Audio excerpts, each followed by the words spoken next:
In this video I'm going to show you how you install the web phone. Open a browser, navigate to the URL provided, enter your username, enter your password.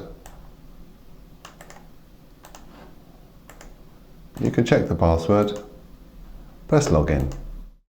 Once logged in, you may get an allow notification, which you should press allow all devices. You can also press preferences.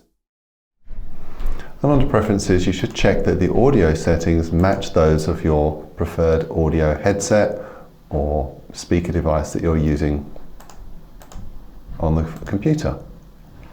Finally, to make a call, hit dialer, dial the number,